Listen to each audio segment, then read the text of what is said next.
Try again. Sorry, I was on. Right, Martin, are you there? Yes. Okay. I think you can see the slides. Okay. So yeah, quick update. So the safety share groups is still going strong actually. We've got 17 safety shares now on the Safety Hub website and National Highways website.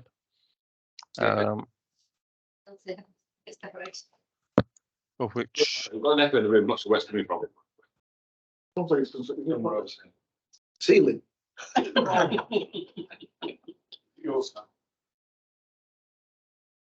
will continue. Yes, continue. We'll suffer on and I'll work it out. Okay. So we reviewed another 3 yesterday at our meeting. One's been approved and 2 are continuing. And we've got another 3 in the pipeline after that. Plus, I'll probably have another 3 from the maintenance side coming through soon. So yeah, we've got quite a few safety shares still in the pipeline and feeding into the system basically. Taking on what was just done just before lunchtime, that spreadsheet. I saw a direct link with what we do out of that, so I was going to probably take that spreadsheet and apply it back into the safety shares that we've already got, because those produce design solutions basically, or design options. It'll be interesting to see what comes out of that. In the presentation that I've submitted with this, there is the shares that we've been reviewing and the some that are in very draft versions at the moment. That's a finalised one. Yeah, it's a draft one that's almost there, not quite. Another one looking at the notes cables. I know there's issues with that within the hub. They've updated the RTB 9 recently. So the maintenance community's fed into that. And then on the last 2, I think there's a few very draft ones. And down vibration, for instance, which is what we were just looking at. Yeah, formwork clustering and this one, I think, one more, which is looking at the drainage channels. On to the very last one. Yeah, the drainage channels and how close it is to the safety barrier, and stepping over the safety barrier or working near it produces basically a slip plane for feet. So we're looking at that one. We've got a new member on back in February, which is Paul Brown from WSB, which is great. So that's another insight and a different way of looking at things. So if anyone else wants to join, please feel free. That's my update. Okay, thank you, Martin. Yeah, just to say that we're happy it's uploaded onto the Safety Hub. So we've now got a lesson learned section on the Safety Hub divided into 8 particular work areas. And we're also uploading onto the Home Safe and Well pages on National Highways. So if you can promote use and lessons learned, sharing of the examples of good practice. That one there is that'll be cored. See, the coring, you know, on your previous slides, previous group, if you're trying to mitigate a slippy work area, but you're actually coring into the channel, put a crash barrier in. There's about 6 things there that just registered there. Yes. So Martin can pull those together. So happens there. Another idea for safety share. Yeah. Sam is a member of the. Okay, thank you. So just quickly, conscious of time. So hope Nicola's on call. Behind the agenda. What I'll do is I'll just. Hey, dog. I pick up the Can you hear slide. me? Yeah. Sorry.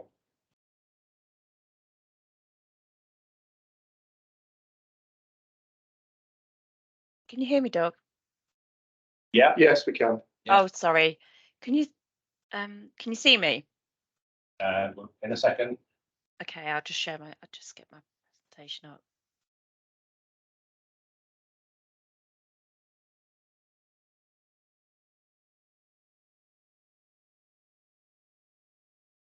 Hi, everyone. Oh,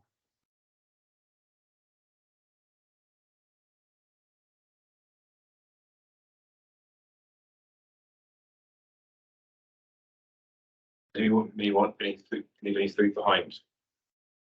Okay, I think you're good to go. Great. Hi, everyone. Thanks for inviting me along today. I just thought I'd give you an update in terms of where we are with our suicide prevention project. As you know, some of you may be aware that earlier this year, actually, it was probably November, December time last year, we delivered a raising the bar in terms of suicide prevention. This was with the supply chain leadership group. And we've been following up further work within that sort of raising the bar document. Before we go any further, I just wanted to sort of bring us back to kind of why we are looking at this work and why it's really important to us. It's just we're looking at the figures recently, and there were 59 suicides on the network last year and in the year prior to that.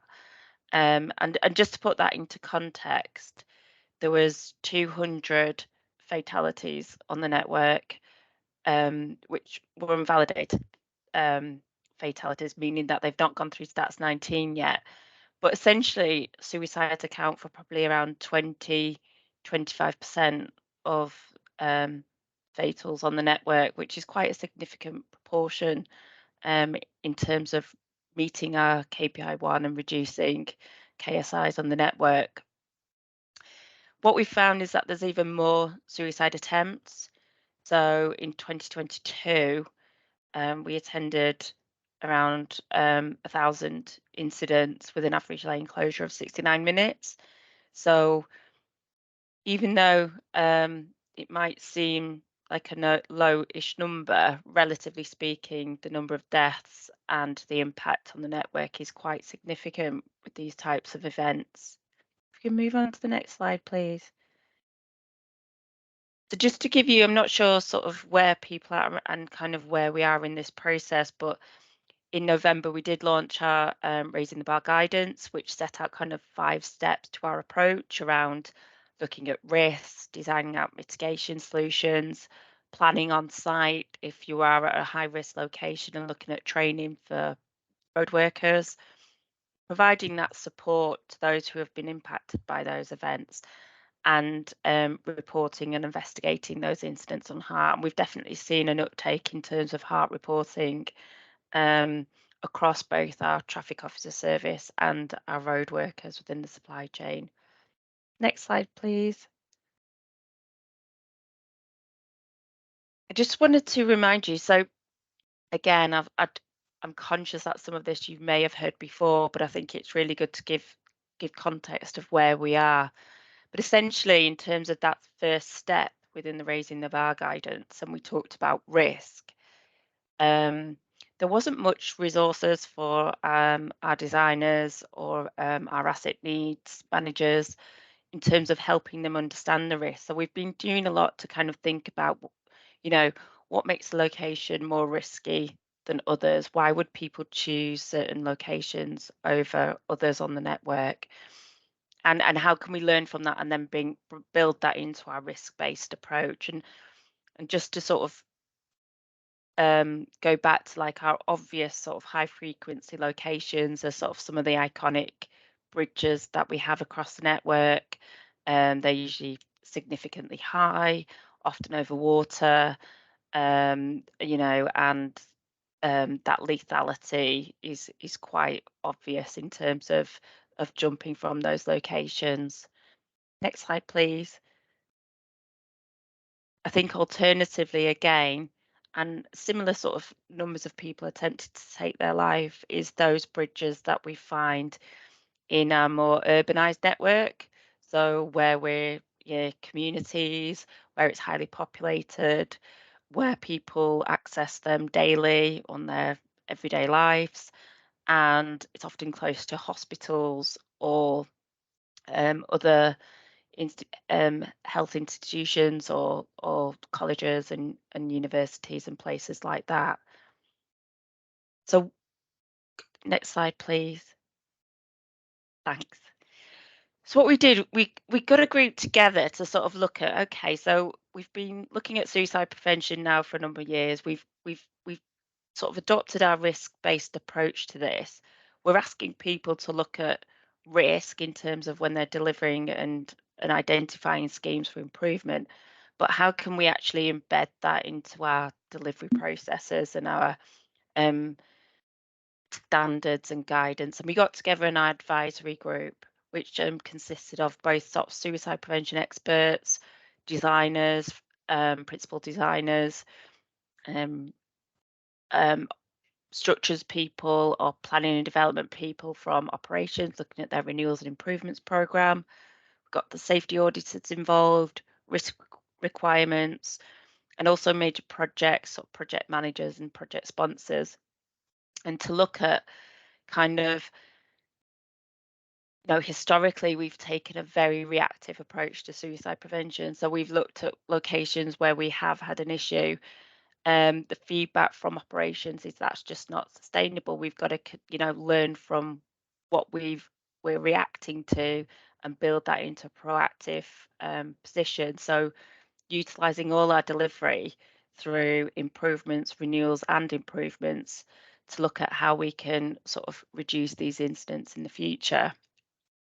Go to the next slide, please. And where we come up now with, we've sort of mapped out our suicide prevention risk management process, taking sort of those early steps around risk assessment through to risk prioritization, looking at sort of design guidance, which would be step 3, and assessing those risks, which would be your GG 104, evaluating those investments through a new investment appraisal tool, and then making sure that we're recording these types of asset improvements or additional assets features within our ADMM manual too. I think probably for this group, I think steps sort of 1 to 3 would really stand out. And so in terms of the work that we're doing around them, we go to the next step, please. Thank you. So we're looking at assessing the risk. So we're looking at different data sets. So deprivation data, our own control works data, the new heart data set, national suicide data, sorry about the typo, and our suspected suicides data. And what we're trying to do is build a picture of where we've got obviously high risk locations from the existing data sets that we know, but also where's there's potential risk. So look, the deprivation data and the heart data would help us identify that as well.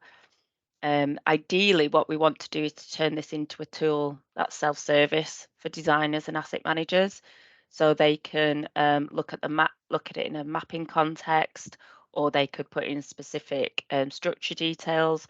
So the risk assessment would run itself, and it would give you a risk score of high, medium, low. We're still testing out the sort of that tool and validating that process. So what we aim to do is deliver some reports in July. What we're going to do is run all the structures data through the tool to give it a risk score to see which structures are coming up as high and medium, and hopefully try and then build that into our sort of delivery programs in terms of assessing that risk and possible mitigation measures. And those reports are due out in July. Next step, please. Thanks. What we have developed is based on the GG 104 approach is the risk assessment table. So again, we've adapted it to this suicide prevention focus. So adopted the likelihood and severity ratings for suicide. And again, this would be ideally the tool would give you an output, or the reports would give you an output within that green, amber, red, and then that would take you through. Next slide, please. Thank you, to a design guidance. And what we've tried to do with the design guidance at the moment, we're conscious that the design guidance gives us just a suite of actions, but doesn't tell you when and how to apply them. So trying to tailor the interventions with the different risk values associated with that structure, that location. It also covers some further design principles that we want to pick up around suicide prevention. So thinking about it within the context of the community and the setting, and it being more fitting with that location and the wider surroundings. And also getting the design guidance to fit with both major projects and operation processes, and how they look at issues and respond to those issues, and some having more time to work with stakeholders and others being very sort of delivery focused and not having the same amount of time to sort of work through those designs and needing something much more off the shelf. Next slide, please. So in terms of the next steps, the report was only finished this week. So the project's been wrapped up in terms of working with those stakeholders and what needs to be delivered. What actions would we need to undertake really to get this embedded in 3D, PCF and DMRB. So we're looking to finalise the design guidance and look to sort of publish that later this year. We want to update relevant products within PCF 3D that have been identified as having a sort of significant leverage in terms of getting people to consider suicide prevention through the delivery. We want to share the risk reports with our designers and supply chain, and hopefully continue to work on the risk tool, so you've got something that's a bit more self-serving. And also potentially one of the recommendations that came out of the work was that suicide prevention should have its own standard, which is aligned with the walking, cycling and horse riding approach. So it may be that we look to develop something unique to suicide prevention, which makes a requirement for us to consider suicide risk within our structures designs. That's where we are at the moment. So yeah, any questions on that? Yeah, we rail have a suicide team as well, don't they? Are they taking Yeah. the same approach? They do it differently. So they do have a risk tool. It's been developed by Samaritans, but what they do is tend to look at the social context at the moment. So their response is they'll look at, they're not really looking at the physical mitigation measures. They'll do much more in the community. So if a particular route or local authority area is showing up as high risk, and I think they look at sort of hospital admissions for drug and alcohol abuse, deprivation again, different hospital admissions for violence and things like that. And then they will just send out a report summary to their regional teams to say, we think, this area is coming up significant, might become a significant risk. Can you do more in terms of maybe more of the intervention side rather than actually design? So they'll do more around working with their local stakeholders to improve communication, posters, more of the help seeking kind of approach than the design side. I think we're the first to kind of overlay our network with that kind of risk data set, because you could have quite a significant patch. So if we were told, right, all of Greater Manchester is a risk, it's just like, okay, so where do we actually focus? So it's trying to pick out, okay, well, this is near a hospital, this is really highly populated housing area. We've got evidence here of something similar trends in this section. We think that if we put a structuring like that would follow in the same way. So it's trying to look at those wider suicide social trends within the context of our network. Thank you. Okay, anybody else? Doesn't say anything in the chat. Thank you, Nicola. We could update and watch this space in terms of documents. Yeah, I think the next things will be the risk reports, to get those out and to, to help with that sort of scheme and risk assessment, and then also to get the design guidance out. So they're the next steps. We're very good at producing all these things. What's the communication so that we sort of share it with the wider industry? You know, we're talking here to some of the designers today who operate in the world of MP and operations. Obviously, RIS3 is going to be focused more on asset management. Yeah. But it crosses also to temporary works. When we're doing upgrades, we will have temporary facilities in place, which may be tempting for people to harm themselves. So, we need to make sure that our contractor community is engaged with that as well. But also, I think sharing to the sort of, and this is something that Mel and I were talking about yesterday, we produce these fantastic things, but how well are we sharing with UK, sharing it with Wales, Northern Ireland, Scotland? It's that wider communication thing, isn't it? Yeah, and I think I'd look to take advice on, we came up with quite a comprehensive communications plan, the Raising the Bar documents. I think we'd follow guidance in terms of the DMRB and how we communicate with obviously the devolved nations as well. Anything sort of, if it was a standard, that would obviously get communicated out in those ways. We are in contact with Ireland, and they've taken a lot of our documentation to think about how it can be applied to their network and how they can use that in the same way. But I think it's Richard, isn't it? I can't see. Yeah. I think it's something we'd have to look at, and definitely open to advice on how we approach that. This is sort of a new territory. I think we underestimate the great things we do and the other people who pick it up. And with it being such a unfortunate prevalent, increase in the number of fatalities, 20 to 25% of the fatalities on the SRN or suicides. Similar figures possibly relates to other roads, council road, council road, etc. And it's sharing that knowledge quickly with others, as opposed to them stumbling over.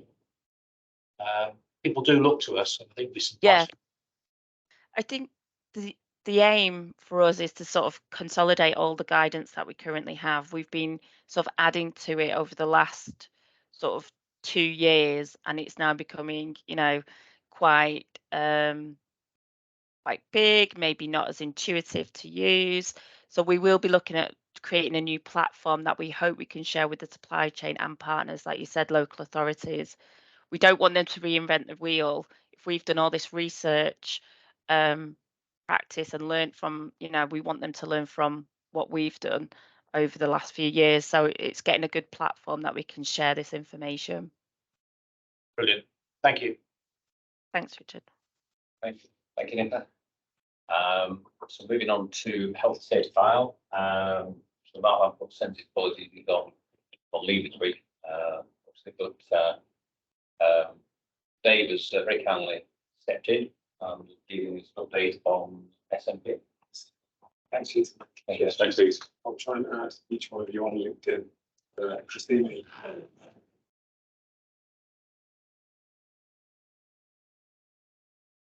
The mic pick me up from that. No, you've got to come right here, sir.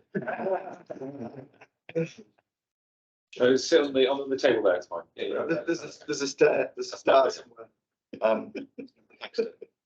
So Yes, excuse me interrupting the design working group. Mark and I are working on the task force group on digitisation of health and safety file. However, some work that I've been contributing to of late thought would be of great interest to you guys. So, if you wouldn't mind, I've not heard Doug. There's a big piece of improvement work going on in the Alliance around handover. Why?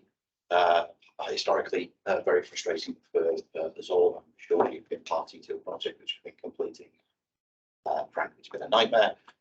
But the Alliance has given us an opportunity to bring lots of experience together to resolve that, both in the form of bits of consultancy into the Alliance like myself or teams downstairs working to overcome that. Lots of reasons why we should. So what are we doing? We're putting together a framework of process and a thing called a playbook, which is there to help the all parties in parties to the Alliance, including the operations structure, get a fundamental understanding of handover. Handover in the Alliance contract is effectively completion.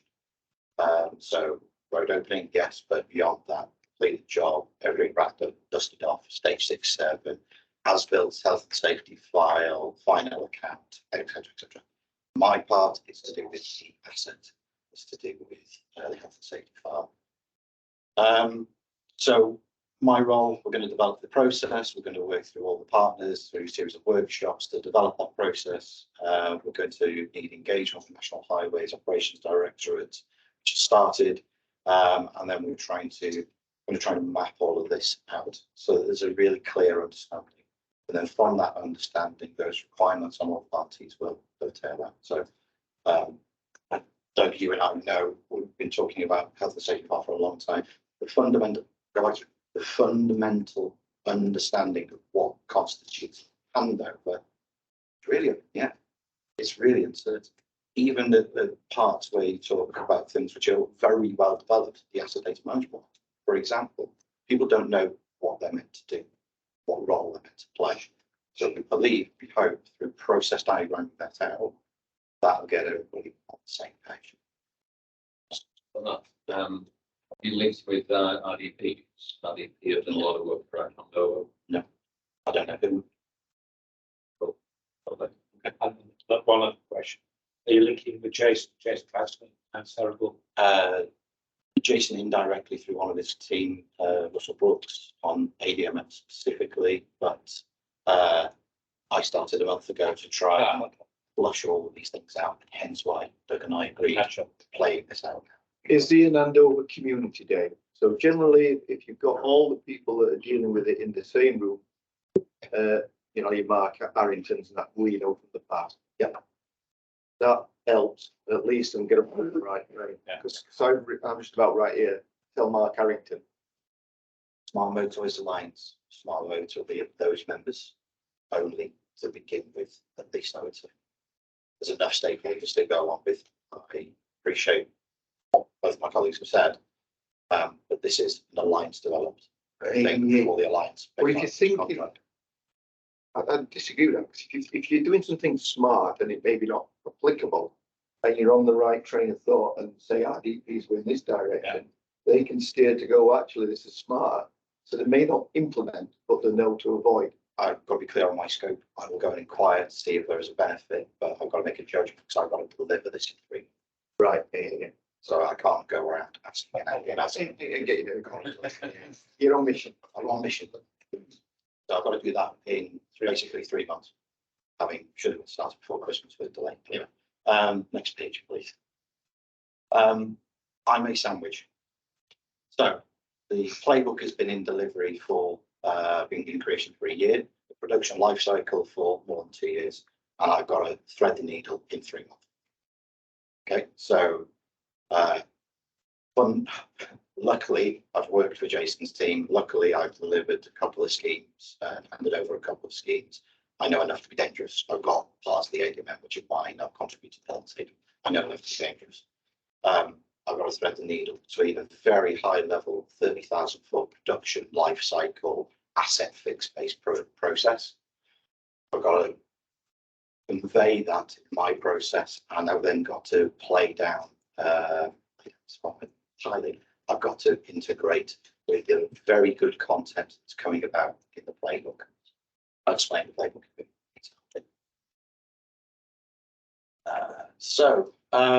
Our approach, standardized and captured within the playbook. There are several playbooks to do with the NEAR program, the emergency refuges, SVD historically, DHS. There are a series of, go to what does a project manager need to know, and then we just do the next level down in terms of detail. We will have a thorough review process, which will include operations directorate. It will capture a national approach by the Alliance to hand over. As I say, we've got 3 months to do. Thank you, I'll launch both. So how far we've got. Largely this is actually good work of somebody else. I wish I could take credit for it. It's only to do with asset data. So you can imagine when I start lacing in other aspects of the health and safety file, of a very long list of other things. It's going to be quite complicated. I suspect I might need to do a couple of levels, high level, and then graduate down into more and more detail. But I am backed up by colleagues, thankfully. Please try and get back on time. The playbook, so there is an element of procedure within it. There's a lot of methodology and guidance that supports it, and there is tools and templates within it. That's been developed over the course of the year. It's really good content. I'm trying to get through it as quickly as possible to see if I can spot any gaps or omissions.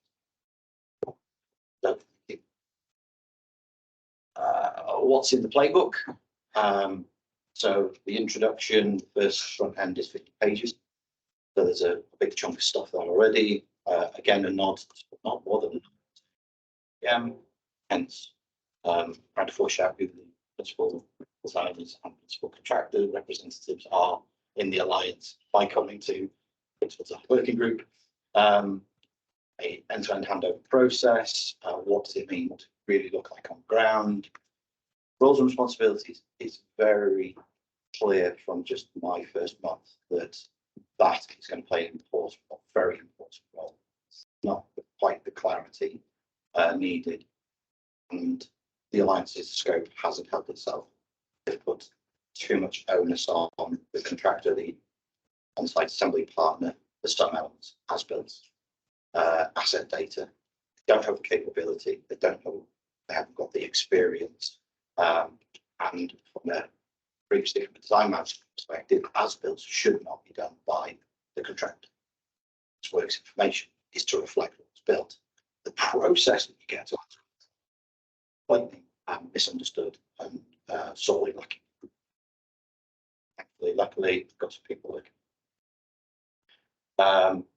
Detailed handover requirements, information about the systems. It's going to help all this information flow through various businesses, because OSAs have got systems, DD have got systems, National Highway MP have got systems, and of course then operations directorates and their respective areas have got different information management systems. So that flow really helps. Digital asset. So great things happening on the Alliance in terms of a digital design. It's really good. I know each other from. But again, how it handles that, treats that, makes use of that in the future, again, lacks a little bit.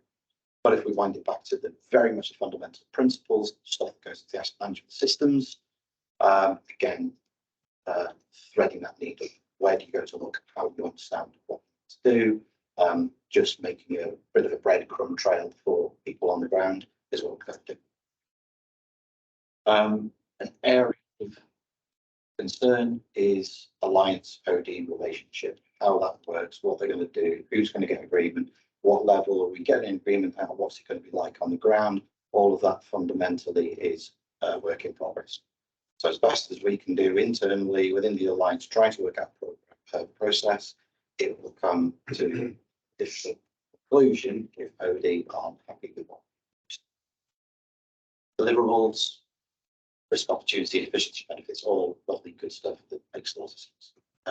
Doug. Example content, if we go on again, bring some of those pieces to life. So little process diagrams for specific things like the detailed local operating agreement, who's doing what's it going to contain, how does it help with handover. Don't get through this quick. Yeah, No problem. that one I got the wrong way. There you Sure. Project execution plan. In such detail. That depends on the contractor, doesn't it? It does. It'll be. This is why there are several parties to the alliance. Each got subtly different approaches. We're trying to take that best practice and make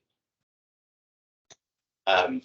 Roles and responsibilities. The SMP program is very different. It's surprising. It struck me, instead of big lurching smart motorways projects, actually they brought it down to almost DHS per link, central res, no verge. So because of that more maintenance type nature of it, the iterative nature is becoming more and more clear. And because of that, the resources involved, there are less experienced, they are less knowledgeable about what it takes to do this. So they need the support of procedure and guidance to help them get through those steps. Thank you.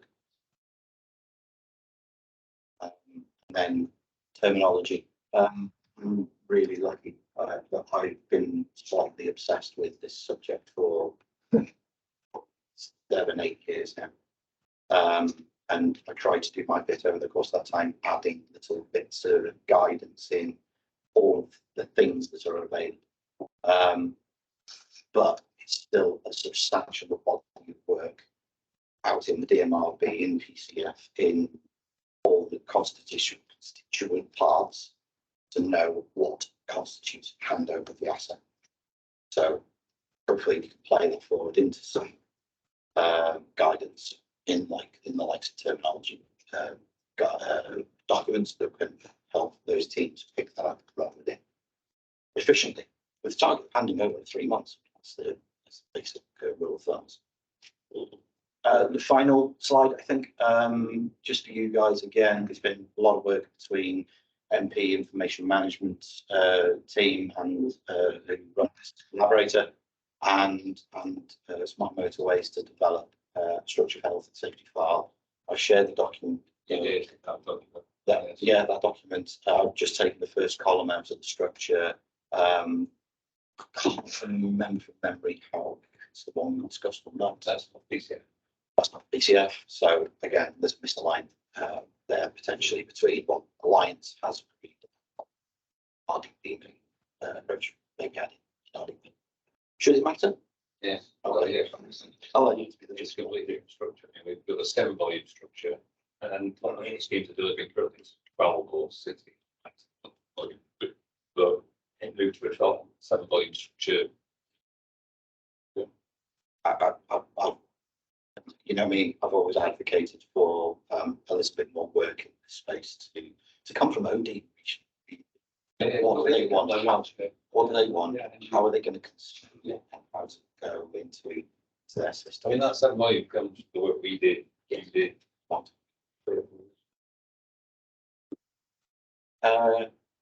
Thank you. Next slide. On that, David, because I've not seen that. What I'm always concerned is I can't see what I've got to always deliver unless someone tells me it's like that.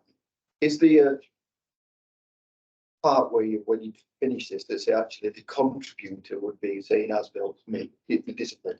In the responsibilities matrix, there's what again, there'll be a nuance of contract, each of the individual contracts, how they operate, slightly varies things. An agent comes to me and says, oh, by the way, you've got to do all this 15 years work there. And if I can see this at the end in that matrix, We then I'll see that like, at the beginning, so you have scope for it, so you price. well, for it, yeah, so you I actually do it as I go along rather than doing it at the end.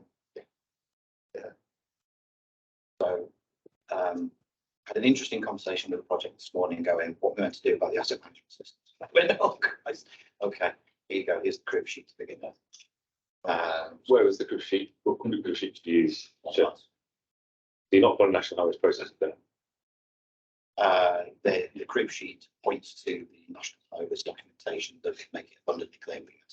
Fantastic. Paul's like got a couple of comments. Uses as-built. Yes, Paul, that's true, but there's a scope change happening imminently. Hopefully, cross your fingers about as-built coming to DD. Who's DD? Digitally engineering designer. So yeah, can I pick on that? I'd like you to explore that. So you basically made a point that the contractor does not do as-built.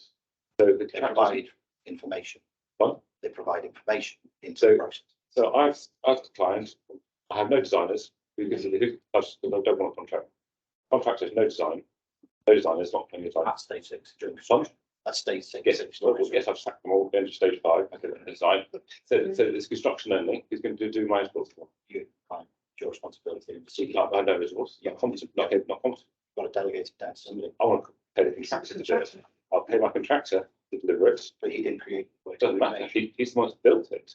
I want to know that he has surveyed it as he's built it. So he's got a quality management process that he goes through. So sure, you can love to say that's built in accordance with information, but who's going to tell them? Who's going to give you the confidence that they have?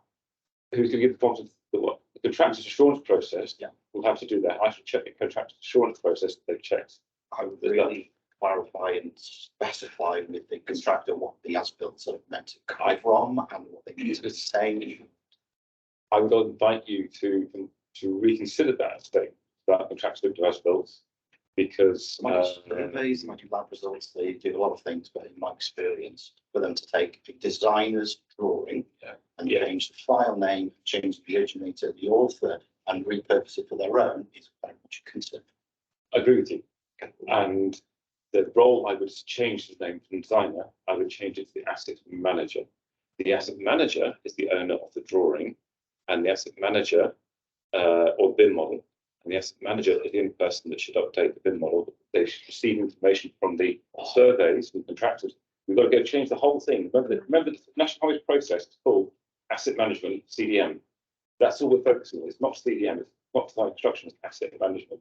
So we've got to try and change that. I'm in the room for a conversation about this.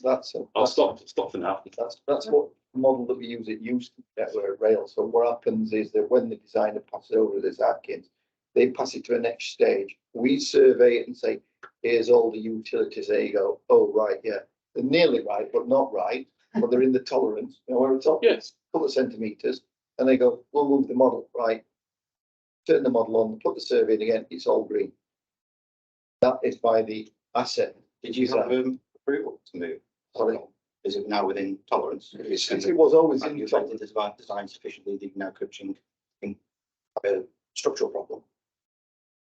You've got you've got to distinguish between who's governed the works information, what is going to be built from what has been built. And if you don't want the designer doing an update of what has been built and it becoming as built, then you've got to be really clear what you expect as built information, because it's not the design. Agreed.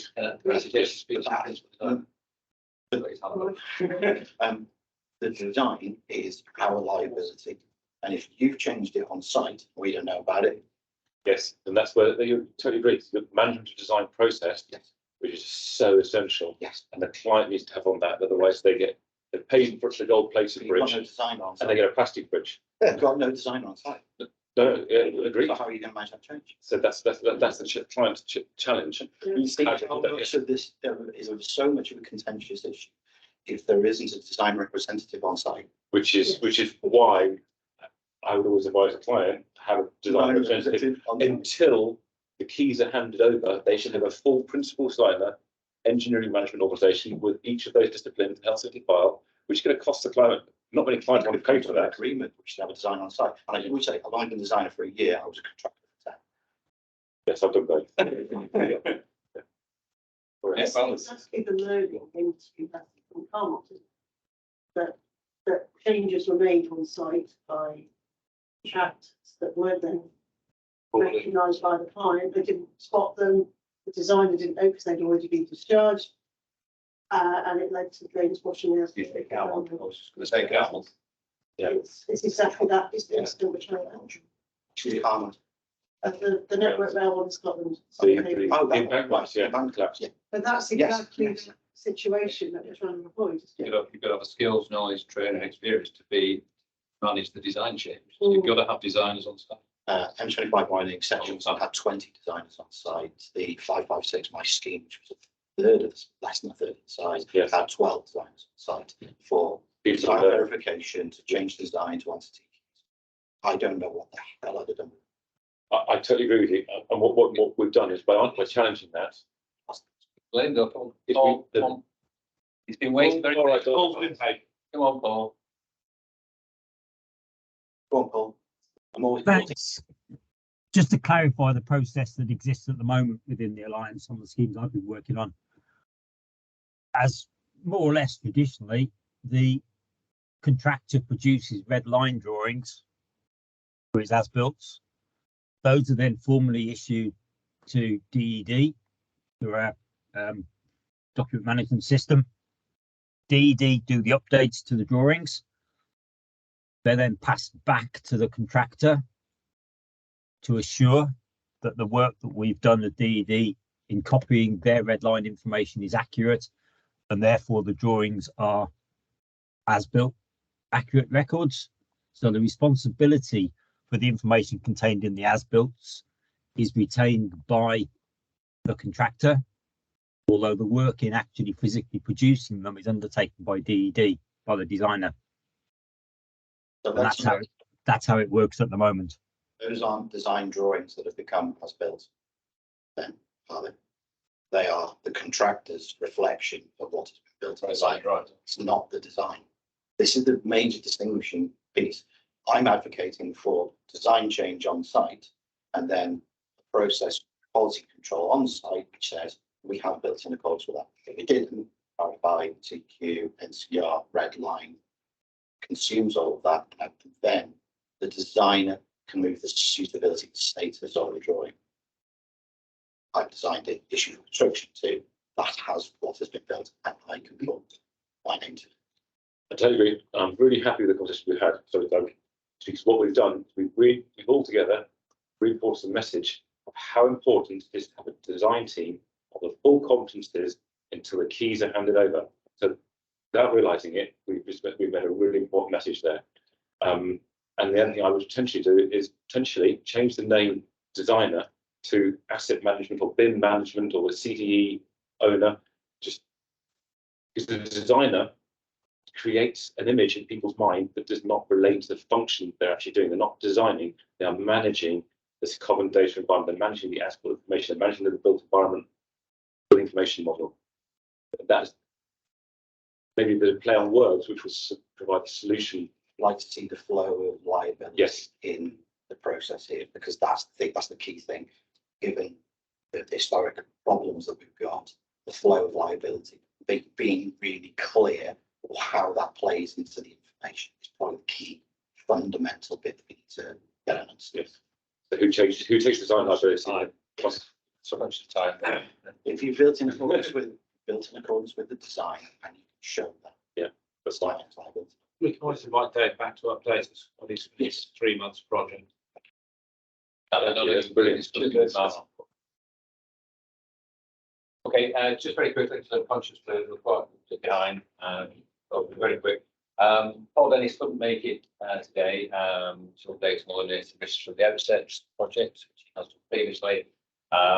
So I've got a number of slides. The actual initiative, SPATS project, comes to the end. Well, now this is long. So he's provided updates previously, which I'll share with the slides. So I've just highlighted in red. See on the screen, really. Things he's discussed before about what the likely outputs. But just to quickly update you, and it's something that this group's been pressing for 5 years now. So the design strategy record has now been incorporated with the construction plan. That's design plan which was there. Stage 5. That entered this PCF update. So it aligned with the previous Ian document, which was Smart Mobility document in 101. although technically succeeded that, but there will be a requirement for capture of key assumptions, decisions, which all link into strategy behind the design for record purposes, and that will be updated at stage 6 as well. So that's quite a major success, I think, from this group. By this group for many years now. The next health and safety product, so there's a lot of detail there. So this links to the safety by design plan or the infrastructure test plan, which this was going to go in the update, but unfortunately it missed the print run, so it's likely to go in the June update. Again, key document that's been for a long time.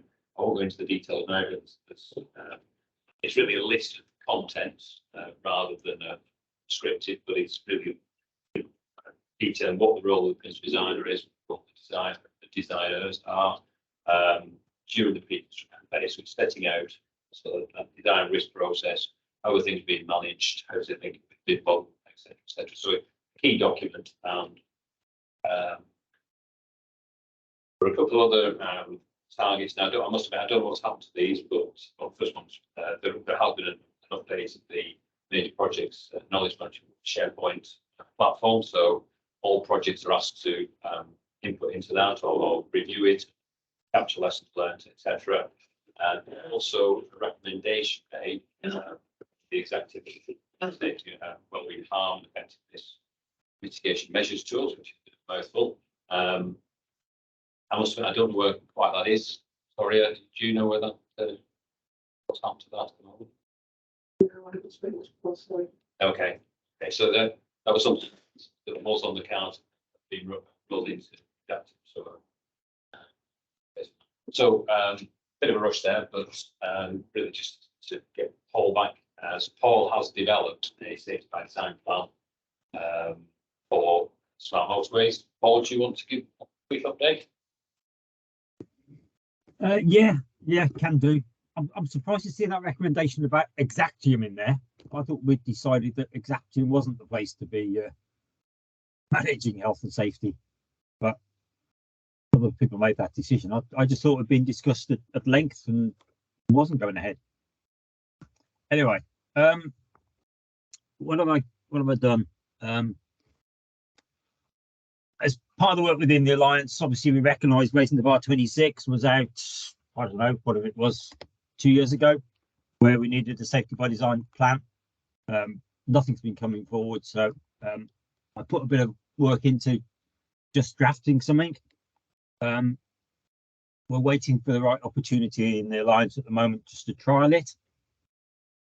But what I wanted to do was to take the opportunity today really just to give people a feel for what we've done, and then maybe share it and ask for comments. It is very much a draft. I have tried to keep things simple and focus on just what the document's meant to achieve. Am I good to share my screen, Doug? Yeah, sure, yeah. Okay. I don't care what it's called. There was lots and lots of discussion about what it should be called. I don't really care. It's what it does that's the important thing. So I've got 4 potential options there. You can call it what you like. Fundamentally, let's bear in mind this is a template. In my opinion, templates are there to help and can be adapted and adjusted as necessary to suit specific circumstances. So it's not a regimented, you must fill all this in. But I think it's got the key elements that we need to be considering. Bear in mind that this is originally this is badged as something which is the pre-construction phase equivalent of the construction phase plan. But it's to set out our management arrangements, how we're going to deliver our duties under the CDM regs as part of the process. So general bit on project details, as you might expect. What are we doing? Who's the project team? Key duty holders? Any additional key contacts? So it's a management doc. Who do we need to talk to? Who are the consultees? Who are the stakeholders? Recognise all those. The opportunity to include a RACI, indicating who's doing what. I haven't populated anything in that because lots of people will want to do that different ways. Just saw an example of the RACI for the handover stuff that was included for the SMP handover book. So something along those lines might be appropriate in here. There's just a quick bit in there about high level risks. I'm not wedded to that at this stage, but there was a feeling that we ought to at least somewhere in here talk about risks. And if there's stuff which is identified high level early on, then maybe it can be populated in here. Process for design reviews, workshops. Again, what meetings, what reviews are going to be undertaken? Are we going to be doing health and safety by design workshops? We've got design coordination meetings lined up. When are these going to happen? Who's going to be invited? So management arrangement, and then specifically, now these are reproduced primarily from the CDM regs. The client's duties, providing PCI, making appointments, make sure PD does their duties, make sure PC does their duties. How is the client going to do all this? A lot of this is also currently required, I think, in the PCF product, which is the project management plan, but frequently is populated with fairly generic, not specific text. But the intent is that the client populates this, and then, as we said in here, he then hands it over to the safety and design lead, principal designer lead, CDMA, whatever you want to call them, for coordination of the population, the rest of it. So as we discussed when Etienne put this document on the table 3-4 years ago, the first input, four was it? Yeah. The first input needs to come from the client. Then the principal designer picks it up. All the PD duties listed down the left-hand side. What's the method for delivering those duties? Same for designer. Key designer duties. Populate it with what the method is you're going to apply. How are we going to communicate with people? How are we going to share information? A little bit on competence and training. Is there a competency and training matrix which is relevant to it? Is there any ongoing training proposed as part of the works or necessary as part of the works? And how are we going to monitor whether it's been successful? Safety and design reviews, near miss reporting, auditing assurance. Very straightforward. And then, yeah, you can stick a load of references on the back end if you want, and a load of appendices, depending on what you want to add in, for organograms and things like that if necessary. So that's what it's all about. It's a very straightforward exercise in what's the project, how are the duty holders going to deliver their duties on this project. Nothing more than that.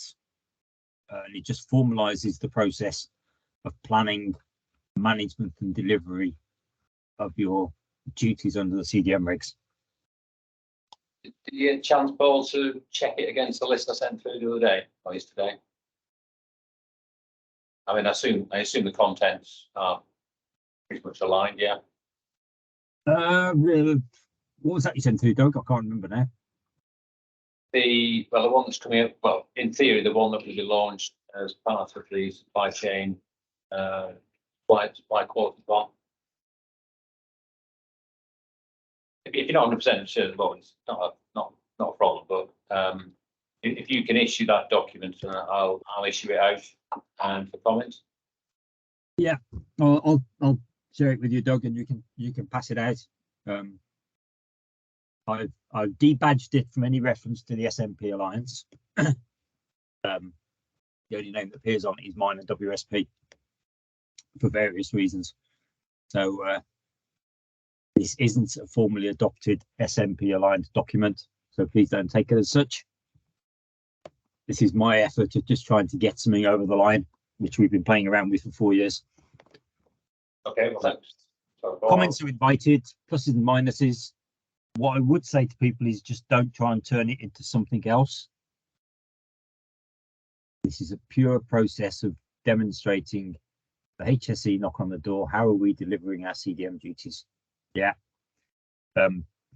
This has been through a number of iterations where people have looked at it from a health and safety perspective and they've added in vast amounts, which I've then deleted again just to try and keep it focused and keep it simple, because I don't think it needs to be complicated. Okay, thank you, Paul. Just going to offer Paul something. Paul, would you be interested in me doing a, so I'll do the work, not for you to do, a benchmarking exercise against Cognac's equivalent there. So all it will do is just be an email report to you saying what is in Cognac that's not in, and actually supporting your argument that it may not be in because it's not actually relevant to what you're trying to achieve. But at least I can say we have benchmarked against what HSC's Cognac and Keeping Pace with Change working group are up to. Would that be of interest to you? So you can then demonstrate to powers that be that you have consulted with wider industry. Yeah, be more than happy with that, Sam. You can pull that, yeah, send it to me and I'll do that for you. I'll do that. Yeah, brilliant. Thanks. Just one last thing. Were there any highlights from Safety Hub? Or can they wait next time and we'll just send the presentation out? Oh, you mean Liz's presentation? Yes. We haven't got time to go through the presentations. Was there any significant highlights? No, not. I mean, you've touched on all the supply chain safe leadership stuff group already. Bit about mobile carriageways, hubs, looking at various raising the bar updates. Bit of CSCS card, which most people will know about. And GD128. Okay, well, we'll issue some of the minutes. So thanks, Paul. And right, slightly delayed. So you now have Mark, that's very Mike, who's going to present on design awareness mobile mapping. Apologies, it's not. It's all right, no problem. Let's get it up on screen. Yeah, okay.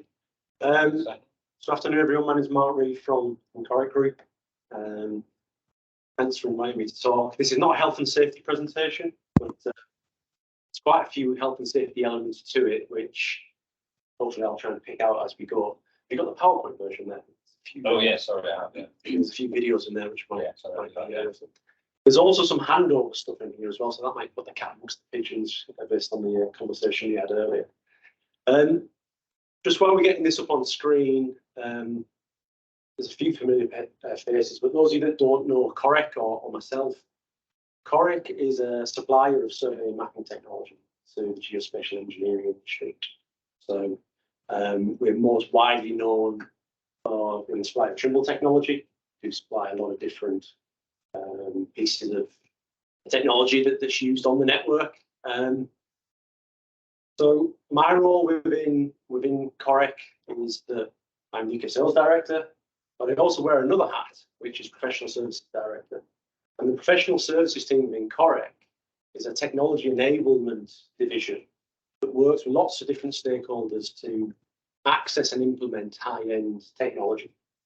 And it's through that team that we've been engaged with National Highways for about the last 3 years now to evaluate a number of different survey and mapping technologies which National Highways can use to drive efficiencies, specifically on their concrete roads program.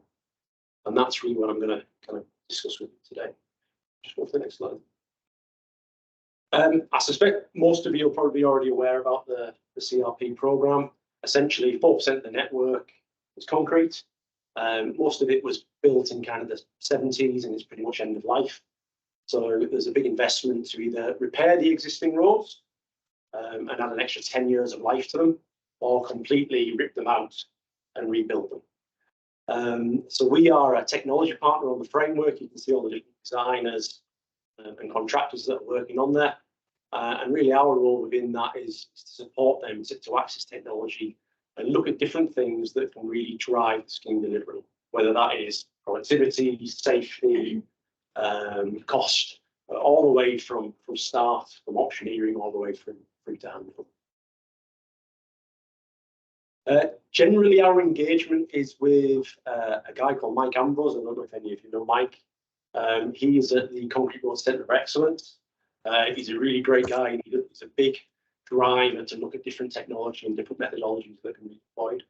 And like I say, 3 years ago when we got engaged, it was to evaluate a number of different technologies. And it wasn't just Trimble technology they were looking at, they were looking at other manufacturers as well.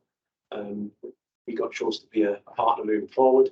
So that's everything from mobile mapping, driven surveys, all the way through to mixed reality and lots of different forms of non-destructive technology. But really, the overriding objective is how can they deliver the concrete road schemes more efficiently and align to the general National Highways digital strategy.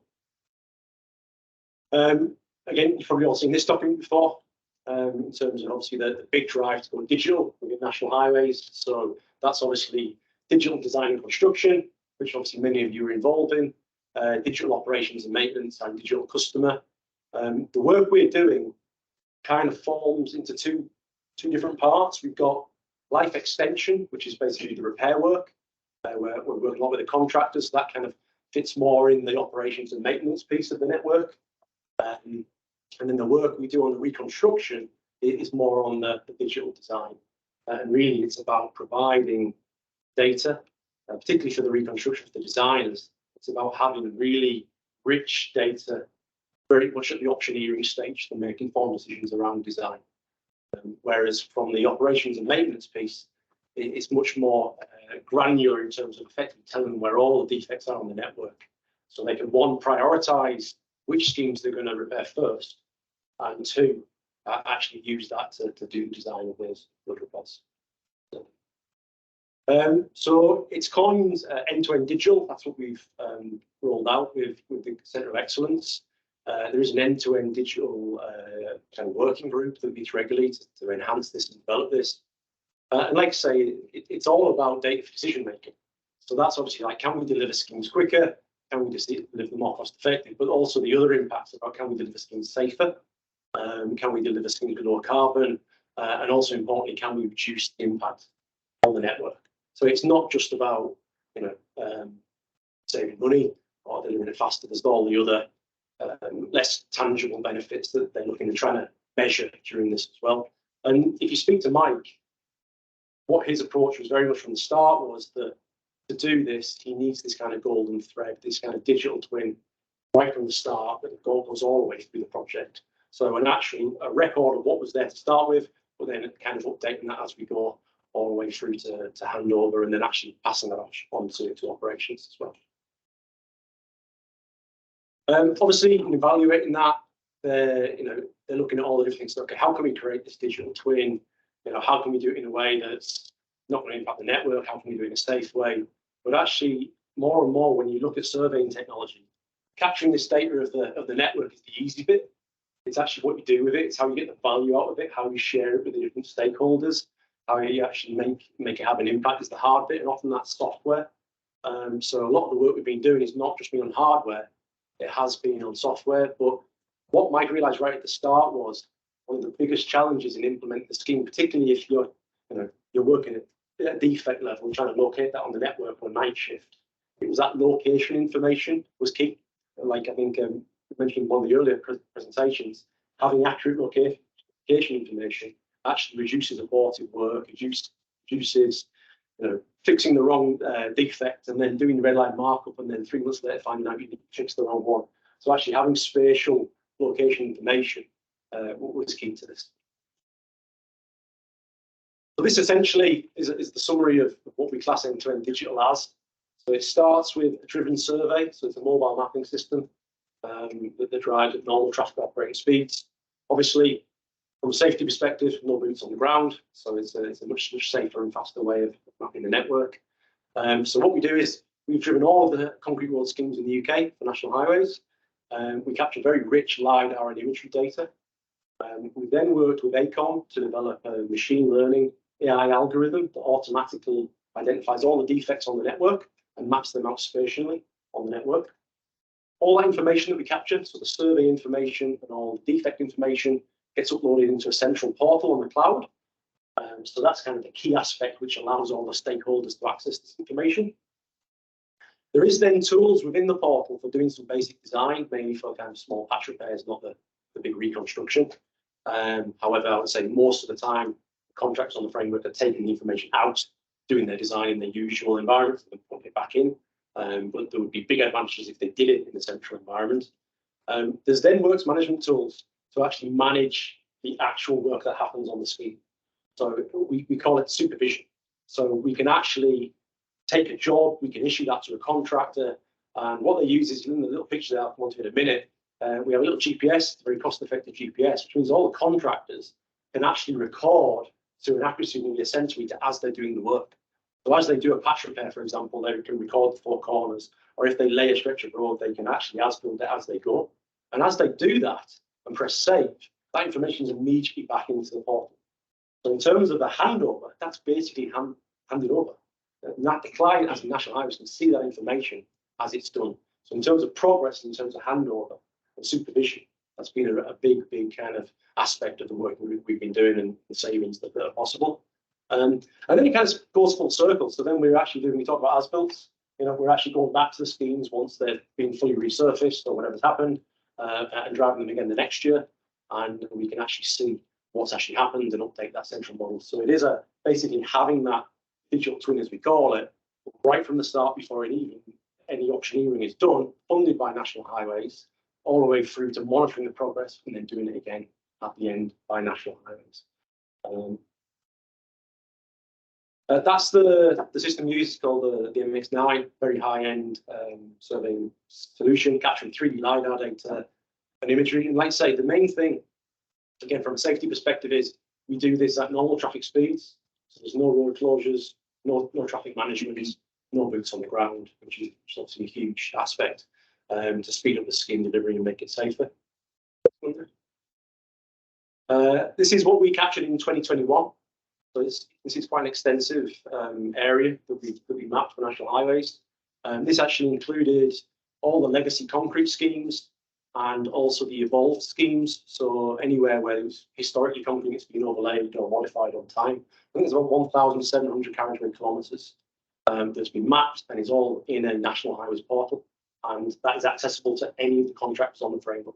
And you can imagine that level of rich information is very valuable, particularly for that auctioneering stage.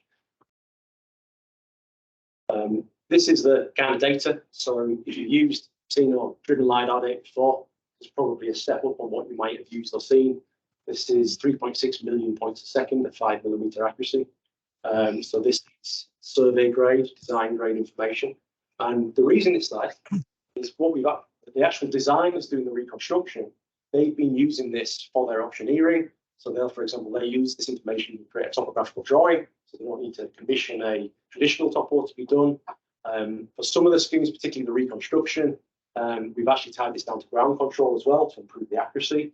But some of the designers want simply things like safety things. They want to understand all their costs, gantries, bridges, all that information is there. And actually they can go in the portal and measure that off right at the start before they really do any detailed design. Next one. This is an example of just the topo that gets created. When we did the job last in 2021, we put all the LiDAR in there, and the main feedback we got, particularly from the designers, was we need a CAD topo. Like, is it great that I can see it in a cloud vault, and I need to bring it locally into my CAD environment? So we started developing the topo for them on an ad hoc project basis. We're currently now doing the next national survey as we speak for all of the legacy sites, and it's from the learning from the previous one, we're now creating a CAD topo for every single site that we're driving. So immediately the designers have a CAD topo from the outset as well. Means by which you're doing that, is it efficient? Is it? It's in terms of how we generate the topo. It's, I would say, semi-automatic. So there's a lot of tools that have developed in terms of speeding up that extraction. It's certainly not a press a button and create. There's still some manual work in there, but it's you can do a lot now in terms of automated extraction. And I'll come on to the AI in a minute, which is linked to that. But as well as the LiDAR, we get the imagery. It's a bit like an up-to-date Google Street View, so you can kind of do your site walk. Again, from a safety perspective, you can go on, do a site walk without actually having to step foot on the network. Obviously, like we talked earlier, sometimes it doesn't replace physically being there, but certainly there's a hell of a lot you can get from doing that. The next one there, as well as the 360 camera, we have a pavement camera. You see it when it's moving like this. It's a very high resolution picture of the road itself, and this is what we use to understand the road condition. Okay, so what we've done is we've taken this imagery, and if you just pass on to the next slide, we've developed the AI algorithm to automatically identify all the defects on the road as we go. That's not one of our roads. You'd be amazed that we've identified hundreds of thousands of defects doing it. Now, there is other systems that do the roads network regularly to find defects, but what they give you is there's 100 defects on that bit of road. It doesn't give you where they are. And what we've done here is it's all about the spatial. It's about, okay, there's 100 defects, that's where they are, and that's what they are. So what we're trying to do, particularly the work we're now doing with ACOM to optimize this for the current surveyors, it's AI for design, gold standard AI that can actually feed design. And we've got a group of pavement engineers at ACOM that are actually going through identifying all these things and tagging it up, because we don't know what they all are, but a pavement engineer does. So by them doing it, we can build quality results that come out of it. That training data goal. Yeah. Yeah, and particularly when we partner with ACOM to have that engineering input, so it is gold standard. But the same methodology when we apply to the US, and you have at the top one, we could train that to do VRS or structures or signs or whatever, or defects on VRS. So there's finding these kind of things can be done with the same methodology we discussed previously. And your contract with training data box.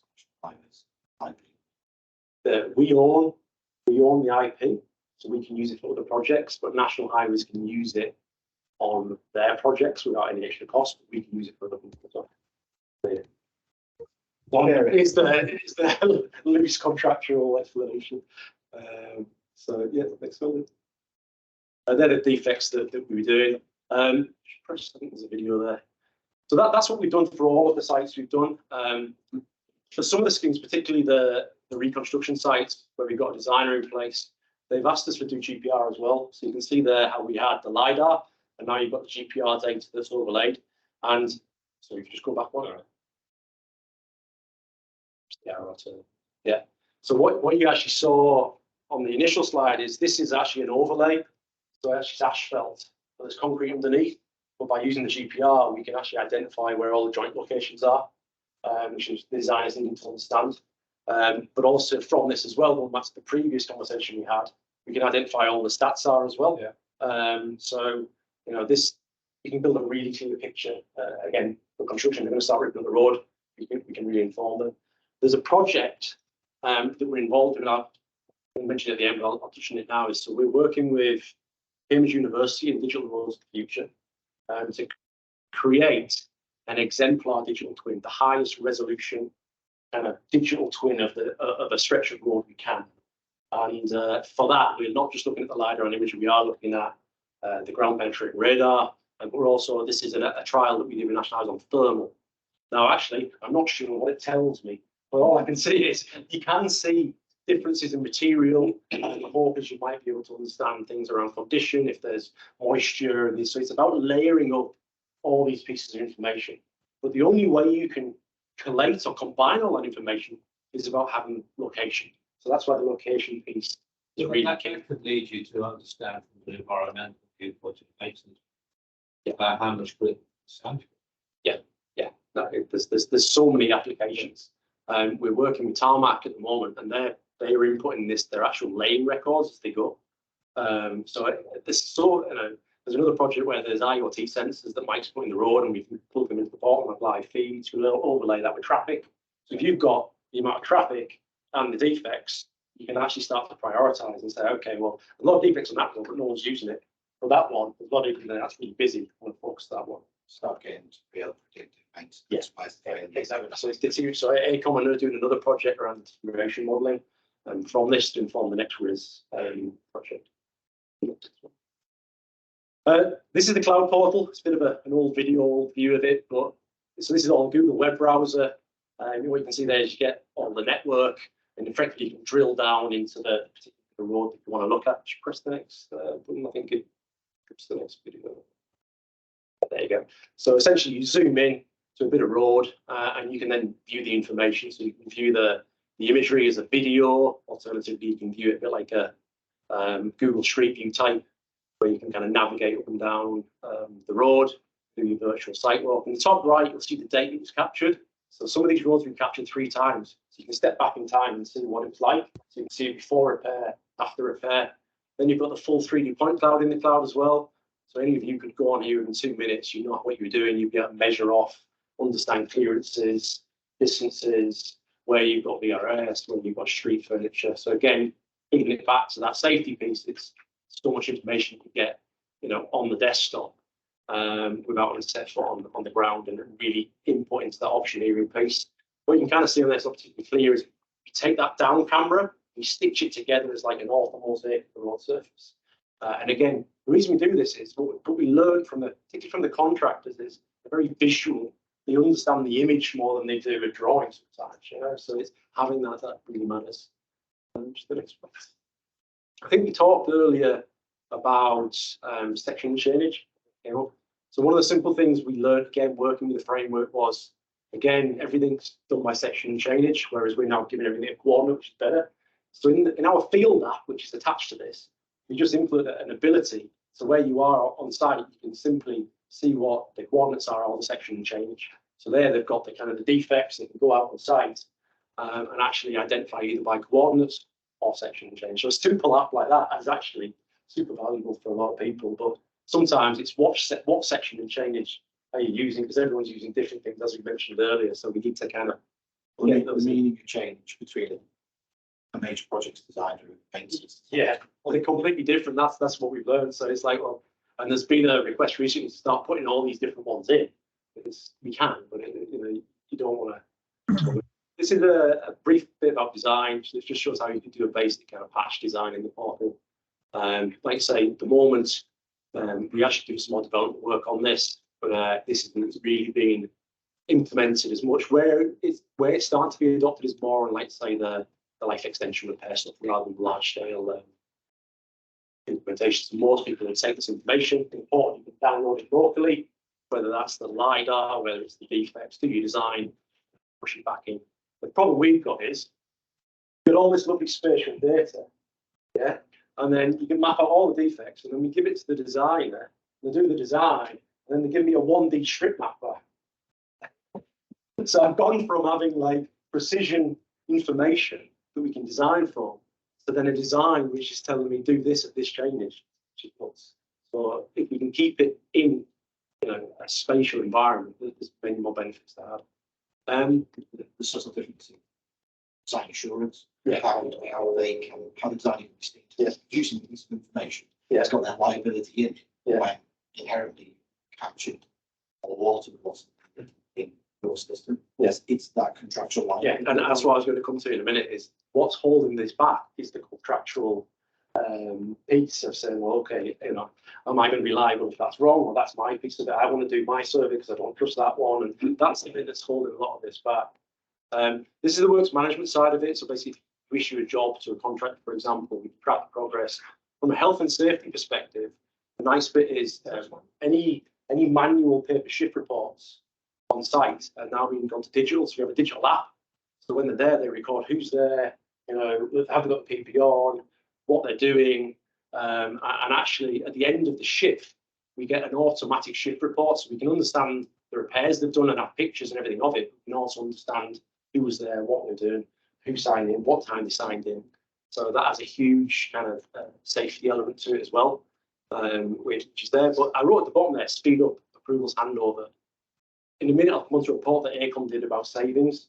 One of the biggest things has actually been in handover, because if they record something in the field with the app, so if they record a layer depth or an area, as they press save, that's submitted to National Highways. They don't have to do the red line markup, give it to someone else to create a drawing. It's done there and then. And I think that's where we want to get to. But I recognise there's a lot of barriers in place to actually do that at the moment. So we still need to check it's actually right. That was captured earlier in slides. Yeah, yeah. So you can see the app works there. So it's just an example. They kind of, as if you're recording the 4 corners of a defect or repair. And because we've got that Catalyst GPS, which is very cost effective, like I say, it's 400 quid type antenna. Historically, we couldn't give that to everybody because you're paying £20,000 for a GPS that does that accuracy. Whereas this will do it at say 400 quid, and then it's pay as you go. So you're just using it when you use it. That makes it scalable. But you can see here, a contractor does a repair, for example, or a point of interest, records its position, takes a picture of it. It's all form driven, so it's quality. You know that they can't not fill information in. And as soon as they press save, that goes back into the portal and everybody can see. The other implication with that app is, and you can just have it as a normal app without GPS on the top, is there's a lone worker feature in it, from a health and safety perspective. So if people accept it, you can track where everybody is on the road, and you can even actually, there's a thing like emergency thing, but also you can set it that if there's no activity or no movement in a certain time, it will raise an alarm to a supervisor. So by having digital stuff and having that app in the pocket, it opens up a lot of different things, both health and safety and efficiency in terms of delivery. On the QA side, slide, the question I had was, are they those things which are not geospatial, which are not location based, do queue or a patch test? Are they associated with records, retrieval of those records against the defect?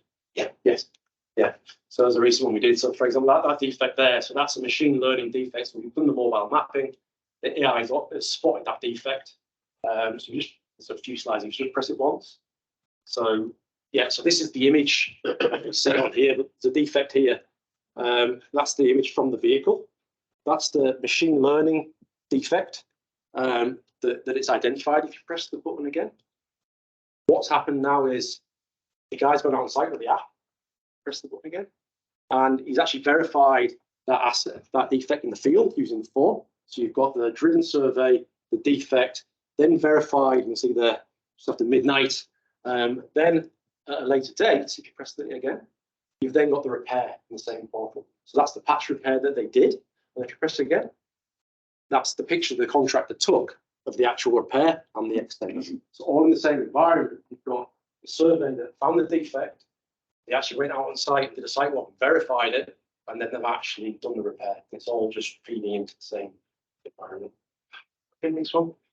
So then this is the I'm rattling through it quick because I know a short time. But so let's say that project was done. The last survey did was 2021, and over the last year, AECOM have been working with all the people on the framework to look at the actual what we're gaining, what's the efficiency gains from doing this, and what they've been looking at is all the way from stage 0 all the way through to stage 7 in terms of handover.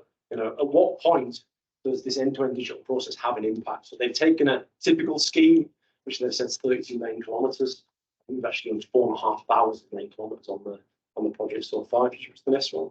And what they found was that there was 13 core products as such within the stage gates that effectively impacted by doing this. So they looked at each one of those core products and said, okay, going digital, having this information, using digital supervision, what's the impact on each one of those? If you look at the next slide. This was their initial findings and summary. So essentially, what they looked at was business as usual. S1 is where we are now in terms of implementing end-to-end digital, and S2 is what's possible once it's fully implemented.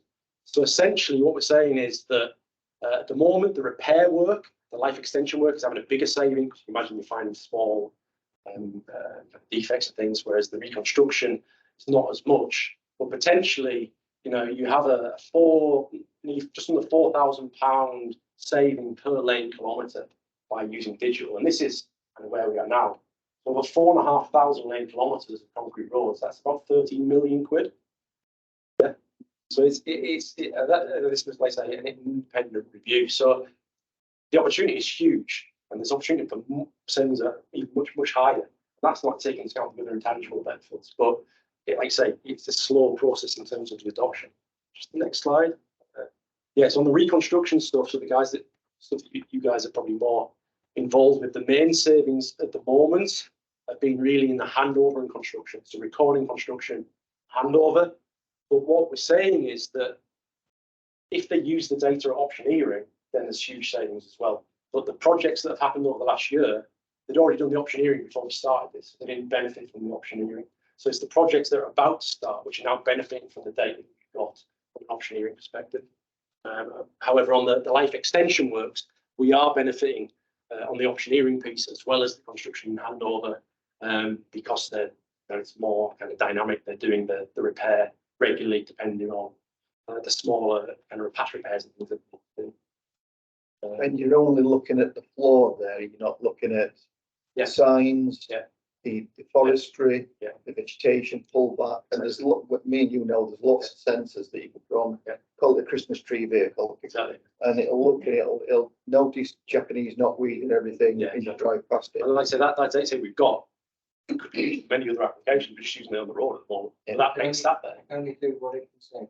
You know, only what it can see. Yeah, we know that. If you substitute with, but that leads on to something else. Knowing, Yeah.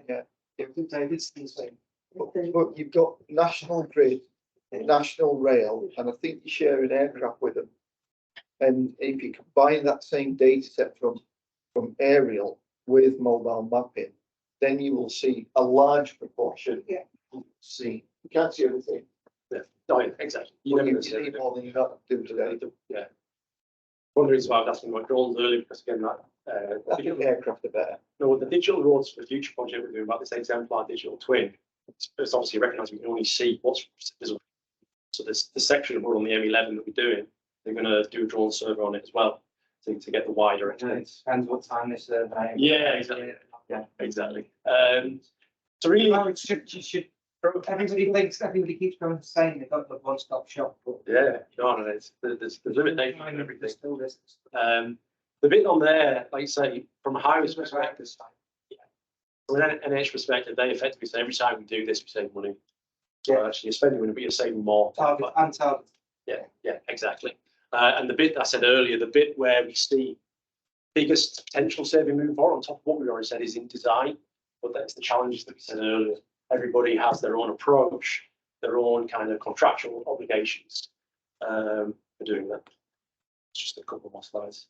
I think this slide, like I said, I talked about the money, but it's the other intangible benefits. So all the contractors on the Concrete Roads Framework and the end-to-end digital working group have all said, this is great and we need to do more of it. And we've measured the financial savings, but there's all these other measurements like health and safety, carbon, actually impact on the road users that we now want to measure going forward in the next report to add into that, which I think would be really interesting. Hopefully they come up and doing that report as well. I think, and then finally, this is just an update on where we are now. So, like I say, the system's in place. We spent the last year working with all the different contractors, increasing awareness, and actually getting it adopted and implemented.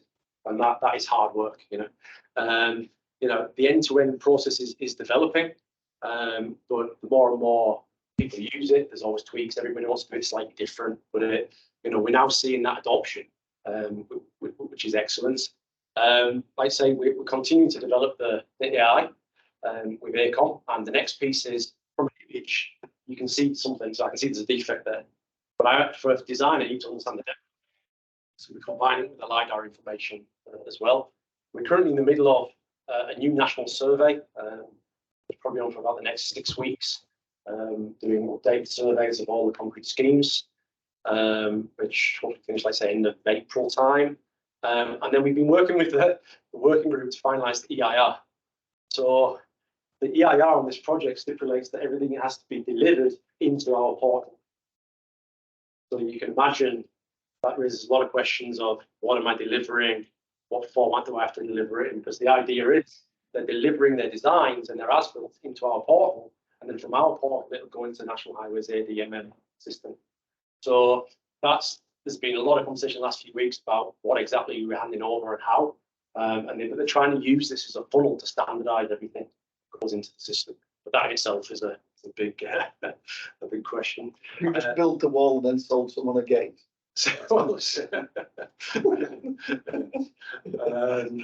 And then, like I say, I'm sure many of you are probably involved with the digital roads of the future at Cambridge University.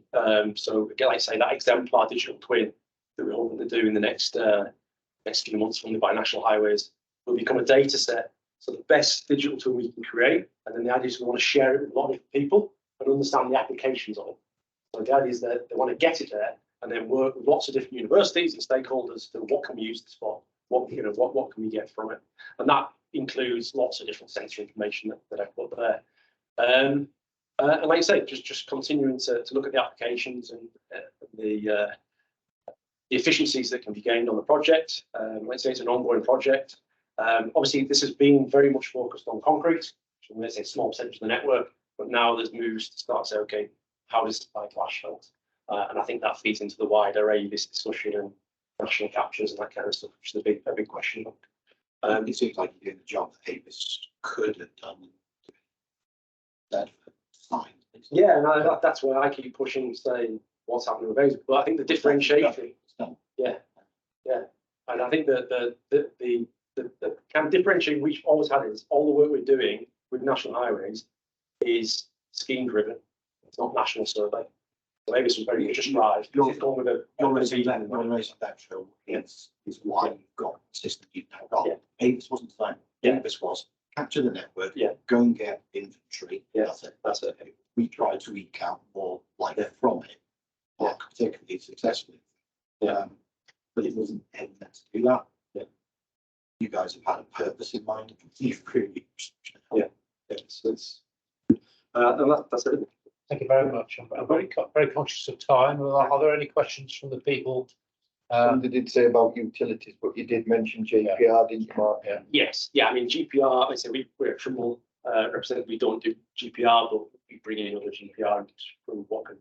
Other questions on this topic? Very quickly, AOB. Yeah, AOB.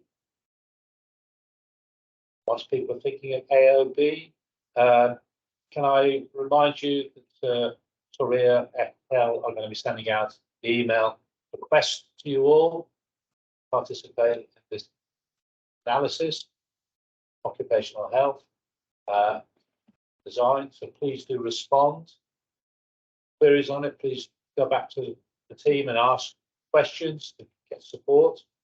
The date of the next meeting is to be advised. July. Thank you very much for your time, your participation, and the excellent presentations we've had today. The discussion has been fantastic, and it's always nice to meet face to face. So I thank Sam for allowing us to come to Jacobs. Very good. Thank you very much, everybody online, for bearing with us. For a couple of questions. We have achieved more than the Hub have achieved, because we've done a combined webinar and meeting, which they have not done yet. So, what were the questions? Problem with driven LiDAR are usually items. You can only scan, you can only see, pick up what it Yeah, gets. what did you see? Yeah, using the bottom of the bank and bank them items at the top, putting bits, etc. Yeah, we talked about that. Challenge of using this for bitumen patch repairs is the rate of deterioration is too rapid. Rely on an annual surveys. More than one survey a year. If I want to do more than one, great, but Our buried assets are such drains and ducts accommodated our You got a little there. our hazards such as buried services taken. I think, yeah, I mean, like I say, the GPR option is there, but I think What's the GPR side? it's got its own constraints, and the constraint with GPR is once it's driven, you have to drive slower. Yeah. So if we do a GPR survey, you probably really only go to about 40 mile an hour. So maybe you can do a slow lane, but if you know, I'm sure you got GPR on the concrete, because I know I did it many years ago. One of the problems with GPR was looking for voids, yeah, the slabs. And It seeing through depends on the weather. And When seeing through it's been raining heavy, it picks up the water layer and it makes out the slabs floating. And then you go to the summer and it's solid and there's you pick up the void. Voids, yeah. It's all, but the science doesn't necessarily match what it shows and demonstrates. Think of the previous presentation where if newer is a thing, blended geospatial data means that you will have a better chance. That's what I was saying, because I think if you have that, you don't necessarily need the GPR, because a lot of it, you can see manholes, you can see that, if you can overlay that layer, you get a really good idea without even doing the GPR. Information of new idea. Okay, Yeah, exactly. I'm very conscious of people in this room who've got to travel, so thank you very much. I think this topic will reappear. I think it's huge. It's part of the jigsaw puzzle for the asset management. Going back to what Sam said, we are asset managers, National Highways Plans. Goes back to that. It's part of that jigsaw. Very, very useful. It does have limitations, like everything. Rather like as-built drawings, they have limitations. O&M manuals, they have limitations. Tomorrow, somebody goes and digs something up, changes it, and then that's got to be updated into the asset management system. And we're in a live environment. And with an aging asset, it's not helped. Thank you very much. Brilliant meeting. Well done. And well done, Doug. Number 32's only lingering around the corner. You think I'm joking to be on the phone. It's not